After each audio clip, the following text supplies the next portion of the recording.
it's not sustainable.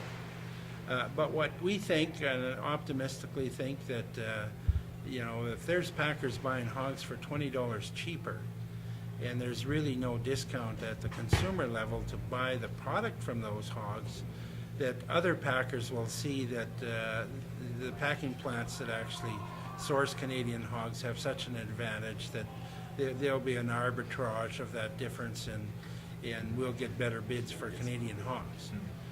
That's if the market is working the way we hope it should.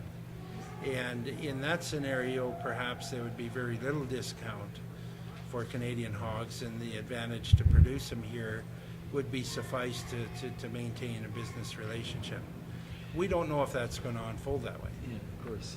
Nobody does, unfortunately. Right. One of the things you also talked about was let me just pull this up because I like your turn of phrase. You were talking about it being an efficient business model that's been affected by politics. Exactly. And I wanted you to just explore that a little bit with you, if I could. When you're building an export industry like the pork industry's been over the last generation, is that simply a business risk that you have to assume, or how do you because there's always going to be some politics in it, especially when you're exporting live hogs. I'm always kind of of the opinion that box meat isn't quite the lightning rod that live hogs are, but we export a lot of live hogs, and probably will for the foreseeable future. So is there any way to mitigate that risk? Is it just a risk you have to accept? Your thoughts on that? Well, there's no question that live hogs, just because of the practicality, we really only have one market for live hogs if we're going to export them, and that's the United States. And so if there's political impairments, barricades to making that trade happen freely and fairly, we are going to have problems. And we are seeing that. We thought we had protection from the WTO rules. We thought NAFTA gave us protection. We thought the Americans were more free trade oriented than what they've turned out to be. On the other hand, a lot of our product that we process in Canada, and I mentioned that we export to over 90 countries, that's absolutely the case. Every country, marketing into those markets, every country has its own unique challenges. And some of those countries will get hot, some of them will get very cold, some of them will throw up barriers that we can't get in.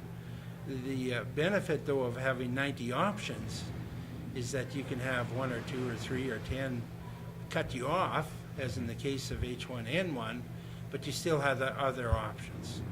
And so we're having to revisit this integrated North American model, particularly with live hogs, and there's more interest again with expanding our slaughter capacity in Canada, and like I said, it's a shame because it's an efficient business model. The reality is politics is destroying the ability to execute on the trade.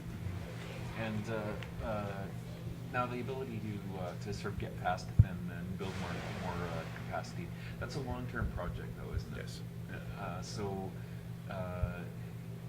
in the interim, are there steps that the industry can take? I was speaking to one U.S. speaker here, and he was talking primarily about the cattle industry, but I think that what he was saying could probably be cross-supply. And he said, why not embrace it? Why not embrace it and market to the strengths of Canada? Yeah. Are there opportunities to do that? Do you see it? Well, it is happening. Maple Leaf built a new plant in Brandon, and for years kept it as a single shift, and they lost lots of money. It was run inefficiently. They've now invested more money and double shifted that plant, and they tell me that plant is now competitive with anybody in the world based on productivity and efficiency.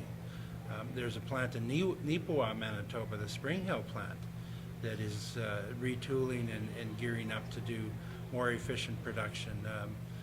The plant in Red Deer, the Ollie Mill plant in Red Deer, actually has the capital infrastructure in place to do many more hogs than the 40,000 or so a week that they're doing now. And there's a lot of producer interest to increase the slaughter, the weekly slaughter at that plant. So we are seeing those dynamics happen.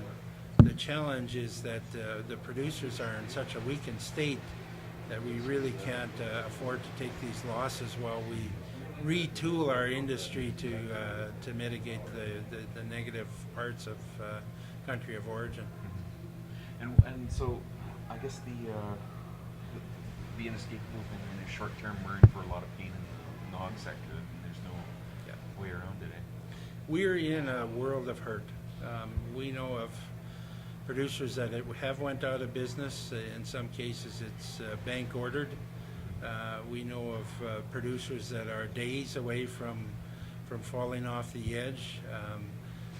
I'm a member of Canada Pork Council. I'm a director there, and we're pleading with the federal government to provide some short-term loans or some loans to the industry to bridge this gap. We do have many of the most productive, efficient producers you'll find anywhere in the globe in Canada.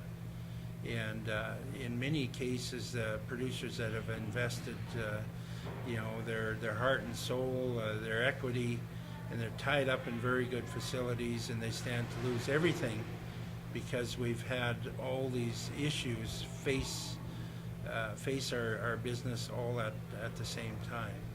And so we do think we have a future. We do know we have a lot of work to do.